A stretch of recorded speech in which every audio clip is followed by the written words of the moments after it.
Welcome back to Movie Stuff, and today I'm going to be looking through my top 10 favourite films. So all I'm going to do is simply just go through my list of my favourite films and kind of explain why I like them, and do let me know if you agree, not, whatever. Now, first of all, we're going to start off at number 10, of course. The bottom one.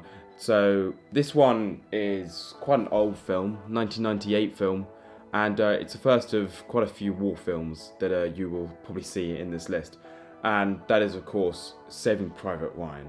I think this is a superb film, some brilliant acting, especially the first sequence on the D-Day Normandy landings is it's just so true to life, and it's just a war sequence like no other, and it's the storyline and the characters and the casting was all just perfect, and so that is why I had to put it on my list.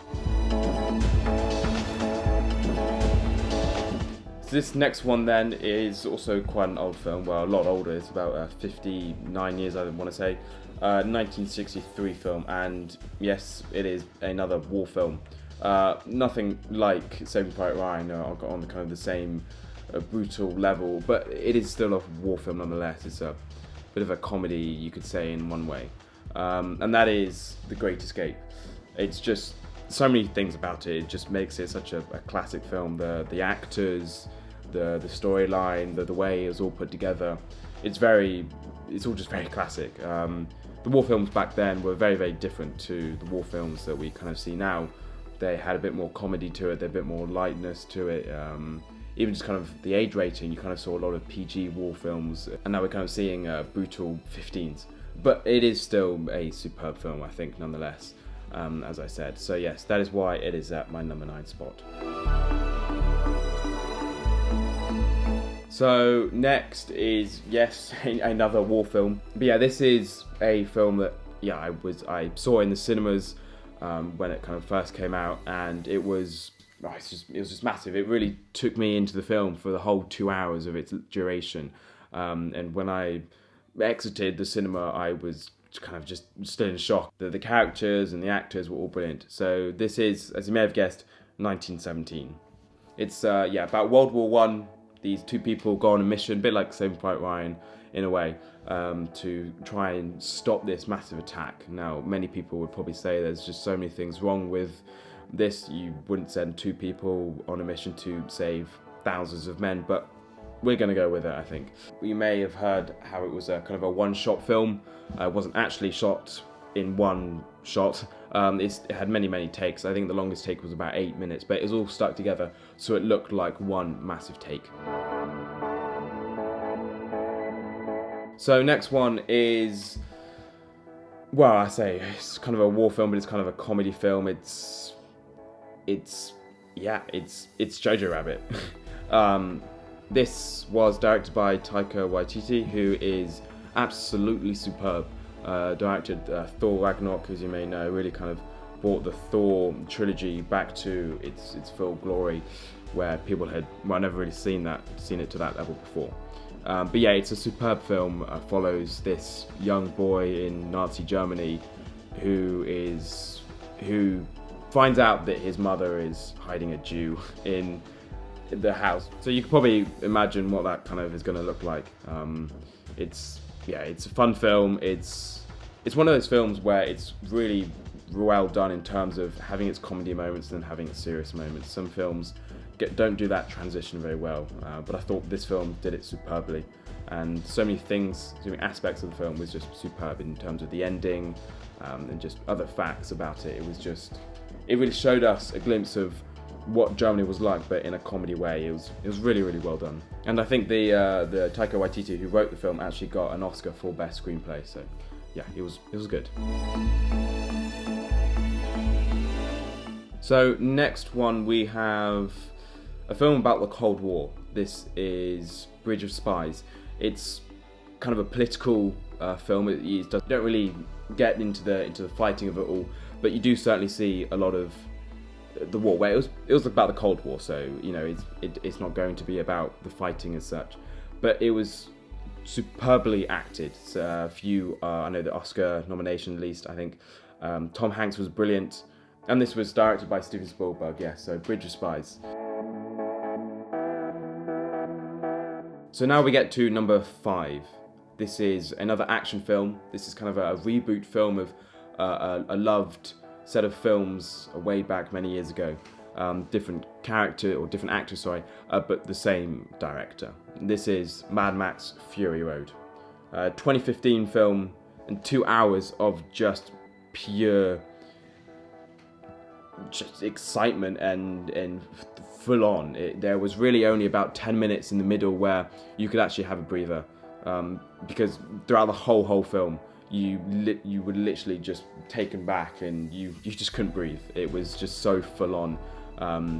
It just kept on going. It never let you blink. It really didn't. But so for that, it was just a really, really exciting film, really well made film, some brilliant aspects of the film. Got so many nominations for Oscars, I think 9 in total, something like that.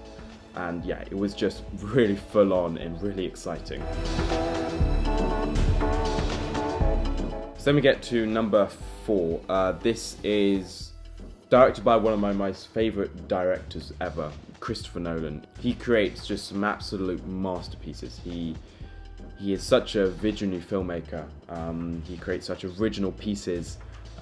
He gets some amazing casts, brilliant storytelling, always done on the biggest scale possible, and most of the time it's done with practical effects as well. The film I'm talking about is Dunkirk. It's a superb film, so massive and so immersive.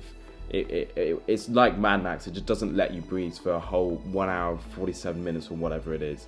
It takes you instantly into the action and doesn't stop. It's one of the things I would say is why Harry Styles. Still, I can't figure out why he put Harry Styles in the film. Admittedly, he wasn't actually that bad, I have to say, but still, come on, Christopher Nolan. It's a Christopher Nolan film. Why Harry Styles? But anyway, that was probably the only thing I would say wasn't all that good about the film, or just weird about the film. It was, everything else was just absolutely amazing. So then we get into our final 3. Now, we've had quite full-on films so far, and this one is a bit more light-hearted. It's a short film, and it's one of the only films I truly remember me finishing the film and actually being genuinely sad that it was finished. I was really quite enjoying it. Now, maybe that's kind of a bad thing. Maybe it shows that it didn't have a proper ending. I don't know. But either or, though, it really annoyed me when it finished. It's quite a short film, but it was just superb nonetheless, though, I thought.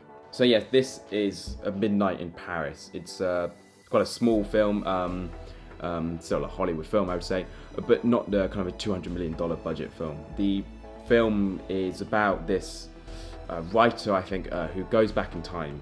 And it was definitely just a truly awesome film. I loved it so much. So then we get on to the final 2. So what happens when you put one of the greatest directors in the whole world to partner with 2 of the greatest actors in the world? You get a pretty amazing film, I think. This is Catch Me If You Can. Steven Spielberg directed this film way back in 2002 alongside Tom Hanks and Leonardo DiCaprio, and created one of the most brilliant films I've seen in a long time. It was funny, it was an amazing storyline. I think it was fairly true to life. It's about this con artist played by Leonardo DiCaprio and this FBI agent, I think, who's trying to catch Leonardo DiCaprio's character played by Tom Hanks.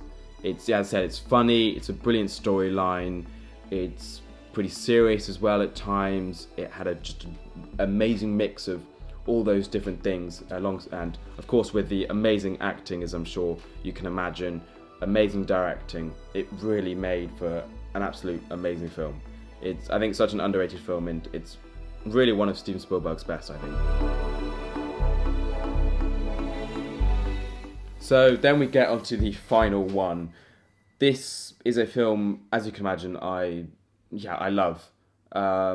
This film I saw quite a while ago, but I think I've seen about 3 times now, and I just enjoy it every single time. It is immensely complicated, and I'm still quite uncertain about what the actual main mission that they're having to complete is. It's very, very complicated, but it's amazing nonetheless. This one is, of course, I'm talking about Inception. As I said, it's directed by Christopher Nolan alongside actors like Leonardo DiCaprio. And like Catch Me If You Can, I'm so pleased that Christopher Nolan and Leonardo DiCaprio have teamed up before to make this film, because it certainly did not disappoint. It was a very, very original storyline. I've never seen anything like it before. Very Christopher Nolan style as well. It's just very immersive, full-on film. It's amazing. So that is my top 10 favourite films. I do also want to give an honourable mention to another Christopher Nolan film, that is The Prestige. That didn't make it onto my list, but I did certainly think about it. It was kind of alongside that or Saving Private Ryan at number 10. So I ended up going with Saving Private Ryan, but I do want to give it an honourable mention nonetheless. But either way though, please tell me if you think that is a good list. What do you think? But as you can see, there's quite a lot of war films there. Probably about 5, I don't know. Yeah, as you can see, I like my war films, I do. Yeah, those are my top 10 favourite films of all time. I hope you enjoyed.